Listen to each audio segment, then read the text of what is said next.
Chinese suppliers offer illegal tariff workarounds to U.S. Amazon sellers.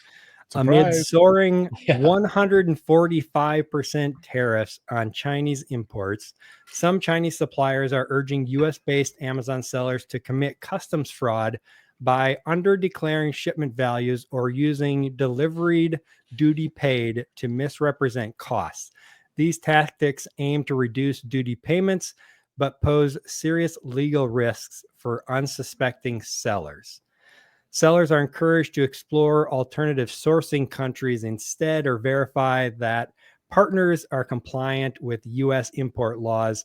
The increased pressure is already triggering supply chain shifts and wider scrutiny of marketplace pricing practices.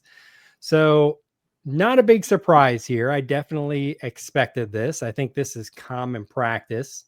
The other thing that I've been hearing as well is they'll move your products to other countries and then ship it from those other countries like Vietnam or Egypt or wherever the case may be. So what do you guys think about this? Any thoughts?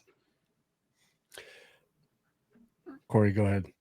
I was going to say this is far from surprising, right? That the Chinese sellers and a lot of the suppliers tend to err on the side of just honestly illegal practices at the end of the day. So the fact that they're encouraging US-based Amazon sellers to commit customs fraud is not surprising. And unfortunately, I feel like a lot of sellers are going to do this without realizing they're breaking the law until I don't know what regulatory body would enforce this, but they're going to get found out sooner or later. And the Chinese manufacturers are in no way, shape, or form going to be liable or going to be held accountable. And the U.S. seller that broke the law is going to be the one left holding the bag. So, yeah, just not a surprising tactic. They'll say and do just about anything to move product, and I'm sure the bag will drop at one point or another sooner or later. Yeah, I mean, this is nothing new. This has been going on for a very, very long time. It is one of the things that companies like Tariff Terminator look into is to make sure that, or Seller View is to make sure that you are actually paying the correct tariffs, because a company might say, hey, yeah, this is a metal alloy when they're importing pure iron or something like that, and metal alloy has 5% and iron has 13%. This happened to me with my blankets. They had the wrong tariff code knowingly. What to do about it? I mean, I don't know for sure. So I think it's U.S. Customs and Border Patrol is the ones that are going to be the enforcement agency. But I've heard that some factories are offering DDP, which is direct delivery. Basically, they cover customs. I can't remember what it stands for, but offering DDP, delivery duty paid. Yep. That makes so much sense. Thanks. And I'm wondering if that might not be the way to go, is to negotiate that with your factories. And I don't manufacture in China, so I don't have any.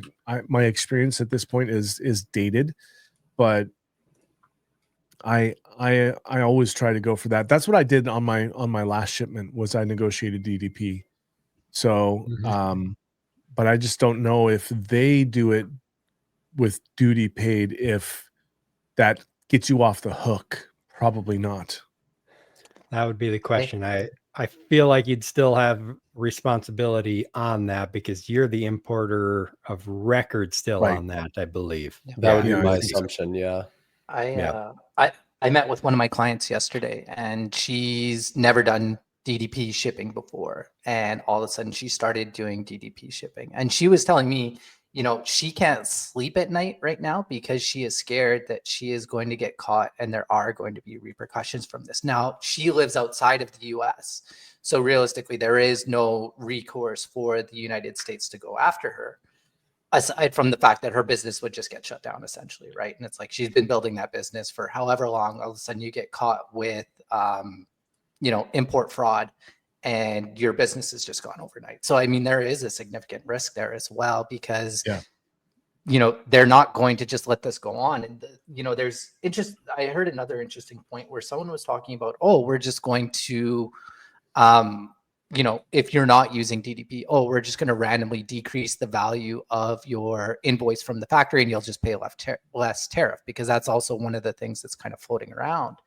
And someone brought up a very valid point where it's like, if you have the same shipment going in, every 3 months or whatever it is you're shipping, and all of a sudden the value of your product decreases significantly, like, they're not stupid. They're going to pick up on this as well. It's like, there's all these different kinds of frauds being floated around.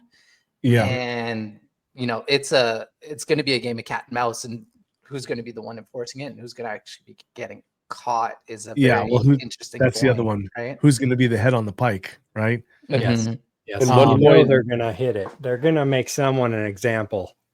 Yeah. One thing I'll add, Neil, to use your client as an example, if anybody that's doing something in their business that's causing them to not be able to sleep at night should be something that you just don't do, right? Yep. I think it's pretty black and white in many cases what's okay and what's not. And if you're doing something that's causing you to lose sleep, then don't do it.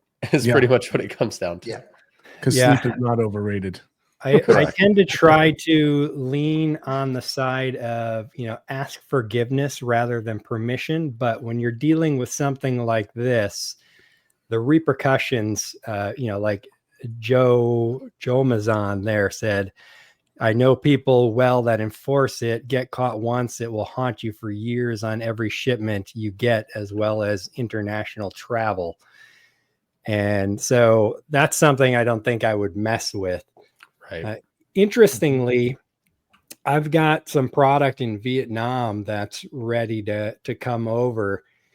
And I gave them the tariff code that I thought the product would fit the best under, but also has the lowest, duty rate that I could find. And they're actually arguing with me, trying to get me to use this other tariff code that's more costly, because they're afraid that if they get inspected and they use the wrong code, they could get in trouble about it. So, obviously I want to pay less duties, but at the same time, it's rather refreshing for them to be trying to do the right thing, right? They want to be on the up and up, not trying to skirt the system in any way. Yeah. Well, I don't think that that's common in China because there's no repercussions for them. Right. Yeah, for sure. Yeah. It's like, what incentive do they have to adhere to the law? None, because there's literally nothing we can do. So in a culture that unfortunately already promotes bribery and corruption as it is, to do that, to act the same way in another country where there is no repercussions, what do they have to lose? Why would they not? Right. It's kind of what it comes down to. And I know we bash China a lot. I mean, there's a lot of ammunition for that, but it's not all bad. There are companies, brands, and factories that they do a very good job. They care for their customers. Like the bosses of those factories are like family to the people, and they have gone on vacations together and stuff like that. So it's not all bad, but it's definitely not all good. And so what we're getting at here is, like, in the world of Amazon, we always say know your numbers, right? This is part of that. This is know why your numbers are the way they are, right?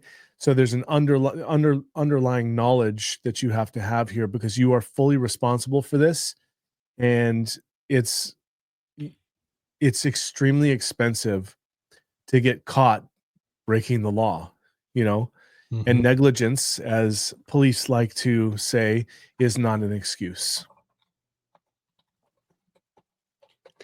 Yeah, it's like you said, Dana, we're talking about China, but people doing this stuff, cheating the system and things like that, that's everywhere. It's human nature and stuff. The difference, I think, is that it's in China, it's more of a culture of doing these kind of things, right? Where in the United States and Europe, most of Europe, for example, the culture is more, do unto your neighbor as you want them to do to you, and do the right thing. Obviously, corruption and everything happens in the United States and Europe as well, but the culture is different compared to the culture of China. It's crazy. I know for like over in China, they have these large Amazon seller conferences where all they're doing is just sharing black hat strategies, right? And these strategies, like it's massive. They're huge, and I everyone know a attends couple them, of people in and there. they're all on board. They're all doing the same thing. What is that, Dana? I know a few people that are part of those too. Yeah, right. And it's just like it's openly shared. Like this is how you cheat the system. This Yep. is how you Yep. can win, and it's openly shared and talked about over there. And it's it's almost celebrated. Whereas over here, it's like everyone's like Todd said, it's better to ask for forgiveness than permission sometimes. And it's like, oh, I'm gonna play in a little bit of a shade of gray and hope that everything is fine. Where these guys are just like they're blatant.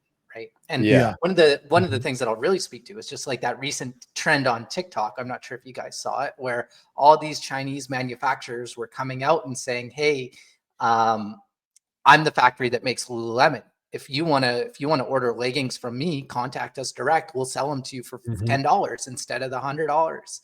Oh And my God. they just started throwing the IP NDAs out the window. So China's, this is part of the escalation, is China's now starting to ignore IP. And so now these factories, starting. Well, now it's now it's a lot more blatant, right? But now it's like these Chinese factories are coming out on TikTok. They're posting their emails and saying, contact us directly. They're desperate. We make these products. This is how much it actually costs. And they're doing full cost breakdowns on materials and everything that's involved. And they're like, you want this? We make this. That's like $10. Yeah. They're desperate. They're desperate. Yeah. So many. I have certainly heard more doom than I have sunshine since since we dove into this whole area, and I have quite a few friends that in this space that have said, yeah, we just put a hold on everything. Yep. You know, I think happening a shipments lot. from China are down like 70%, right? And I don't have any statistics myself, but I believe you. I believe at least 75% of the statistics you see on the internet are true, as long as they're made up on the spot, But the interesting thing is like, so if you think about when the tariffs were actually announced, I think it was like April 10th was the escalation. The 22 to 35 or 45 days from now. So we haven't even seen the price hikes yet, right? Like everything that's on the water right now is still on the water. And, I think it's between May 15th to May 30th. We'll start to see that really impact as those goods that were on the water start to actually hit and get nailed with that clearance, right? Like I had one client who said that he was 1 day late getting out of the port, and he got hit with the 145 instead of the 83. And he's doing some, he's doing a massive shipments. He's in retail as well as e-commerce, and it's just like he's shipping not a small bit of volume. So it's like, he said take the tariff, divide it by 2, and that's how much he's going to be increasing his price.